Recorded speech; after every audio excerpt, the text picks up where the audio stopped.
Okay, inaanyayahan ko ang lahat na tumayo para sa panalangin. Ginoong Armel, maaari mo ba itong Langin na rin. Let's open our first chapter of God.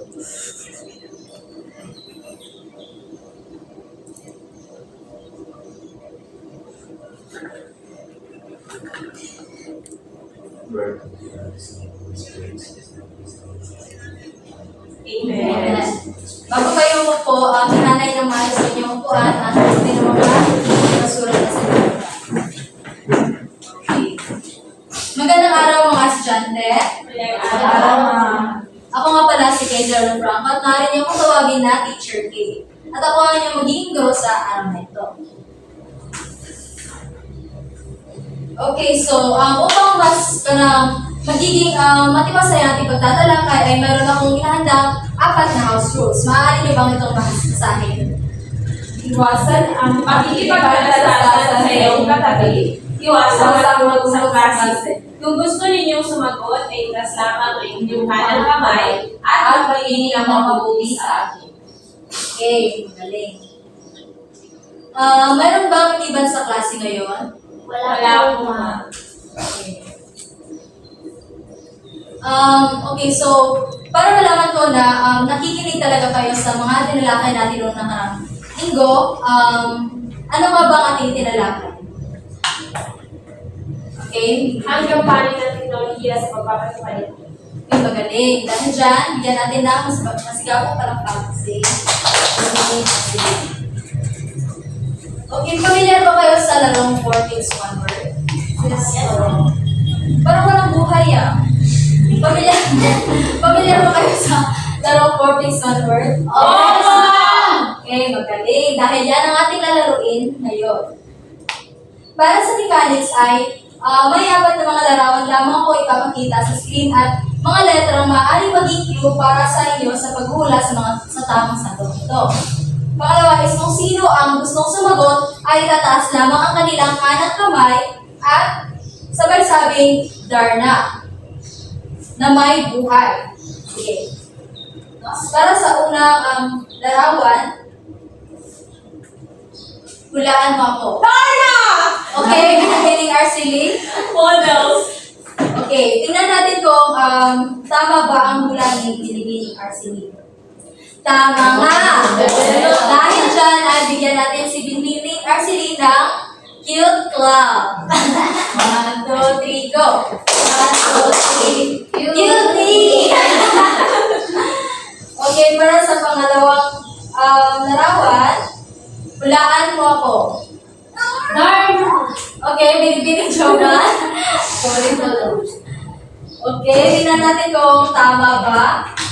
Tama nga! Dahil dyan, bigyan natin siya ng Cute Club. 1, 2, 3, Cutie! Okay. Sa mga naipakita larawan at mga sagot na inyong sinagot, ano sa tingin niyo ang ating tatalakay ngayon? Ang mga modelo sa pagpapatupad ng curriculum. Maaaring itaas niyo yung kamay. Okay, binibining Arcely. Ang mga modelo sa pagpapatupad ng curriculum. Magaling. Okay, para sa ating pagtatalakay ay meron akong 3 layunin. Maaari niyo ba itong basahin? May paliwanag ng mga mag-aaral ang mga konsepto at sityo ng mga modelo ng pagpapatupad sa curriculum tulad ng ORC, LOC, Lineage Model, OD at Change Agent Models. Maipahayag ng mga mag-aaral ang kanilang mga opinyon at damdamin hinggil sa kahalagahan at epekto ng mga nabanggit na modelo sa pagpapatupad ng curriculum at mailarawan ng mga mag-aaral ang proseso ng paggamit at pagpapatupad ng mga modelo sa curriculum sa pamamagitan ng pagbuo ng mga aktual na plano at aktibidad sa pagtuturo. Okay, magaling.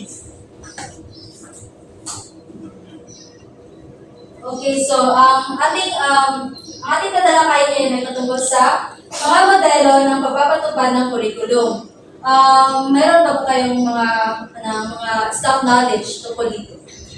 May mga alam ba kayo ng mga modelo sa ulo? Wala? Okay.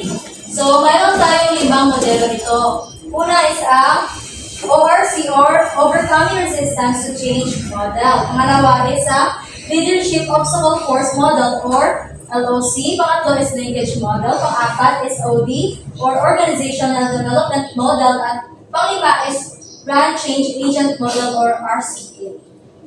Okay, para sa una, itatalakay natin ang ORC or Overcoming Resistance to Change model. So,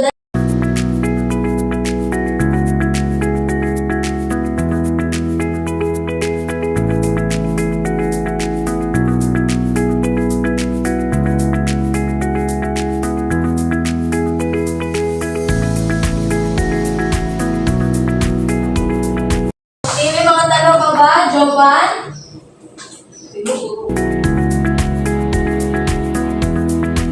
Magaling! Naunawaan ba ninyo ang patungkol sa model na ORC? Yes po. Okay, ayos. Dahil dyan, lumako naman tayo sa pangalawang modelo. Ang LOCO, Leadership Obstacle Force. Ang modelo ito ay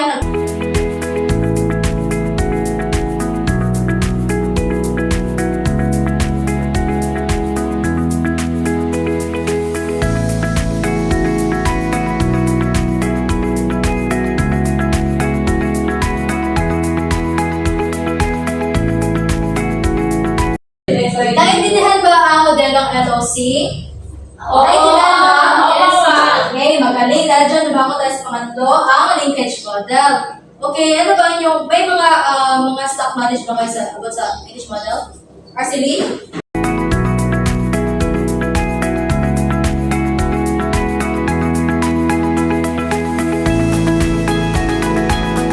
Model? Ang linkage model ay isang modelo na bahagi ng isang modelo na tumutulong sa pagpapatupad ng kurikulum upang mas magiging maayos ang natin. Okay, tama! Bigyan naman sila ko palang vaccine model. Para sa pang-apat na modelo is ang ODO. Organizational Development. May mga tao pa ba dito?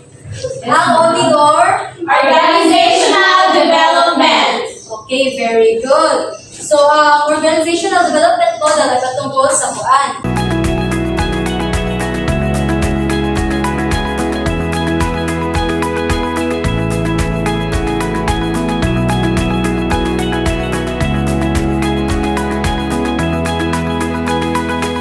Okay, so, naintindihan ba ninyo ang organizational model? Opo. Magaling. Dahil dyan, dumako tayo sa panghuling modelo na ang pagpapatubad ng kurikulum ang ORC. ORC or Overcoming Resistance to Change model. Okay. Ang ORC ay patungkol sa mga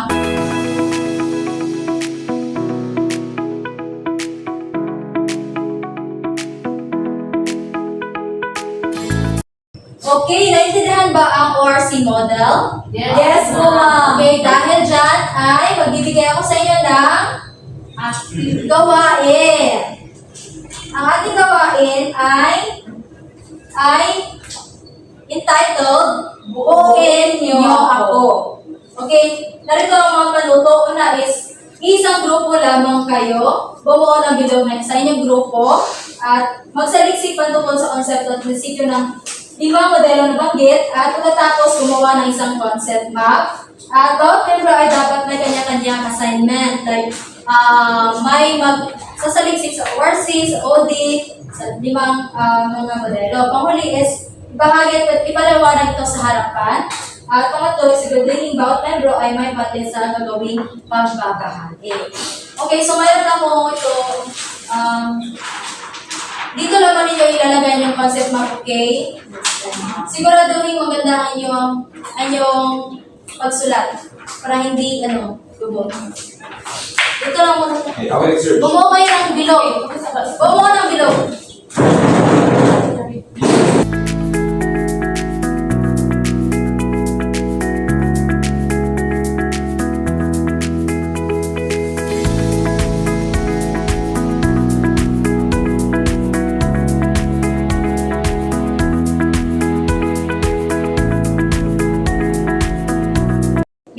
lamang kayo ng 5 minuto para gawin ito.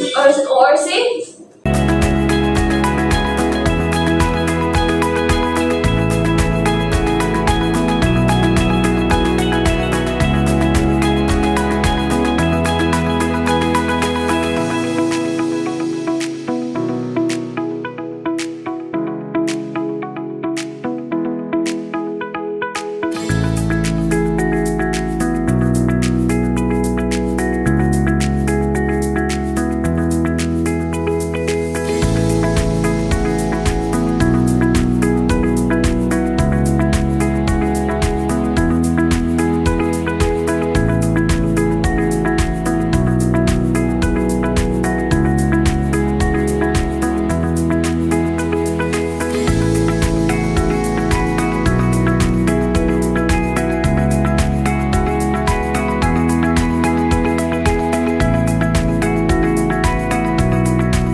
Okay, tapos na ba? No, Tapos na po. Okay, magaling. Dahil dyan, ibabahagi ninyo ito sa harapan.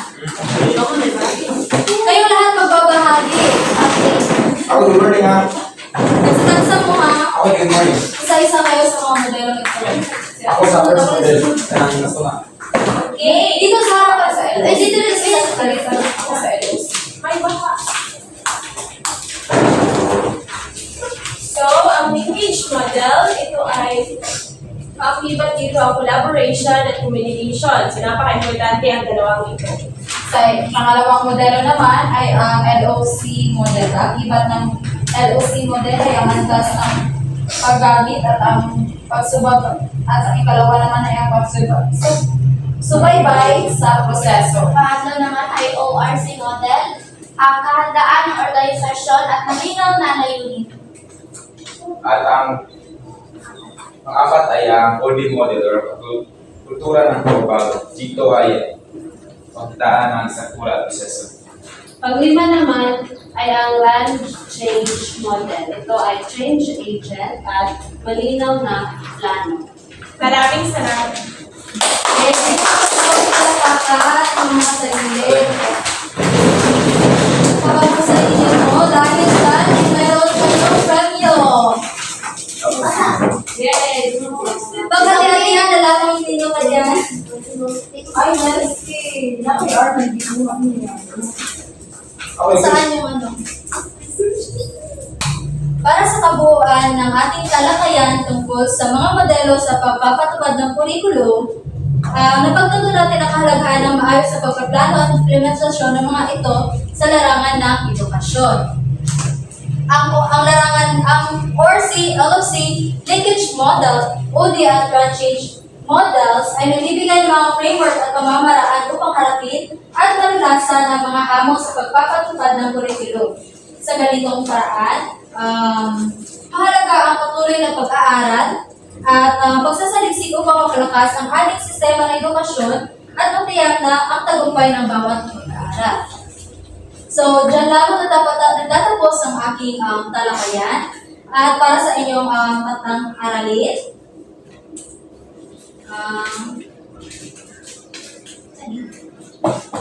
Next. Para sa inyong tatlong aralin ay gagawa lamang kayo ng bilang isang grupo ay kailangan na may larawan ninyo ang proseso ng paggamit at pagpapatupad ng mga modelo sa kurikulum sa pamamagitan ng pagbuo ng isang aktual na planos ng pagtuturo. So, narito ang mga pamantayan. Una is nagpapakita ang proseso ng ginamit ng modelo sa pagbubuo ng aktual na plano sa pagtuturo, 60%. Pangalawa is maayos na pagkakasunod-sunod ng ideya at gawain, 30%, at panghuli is tamang paggamit ng mga gramatika at tamang pagpili ng mga salita. 20%. So, para sa kabuuan, ito ay 100%. Diyan lang ito.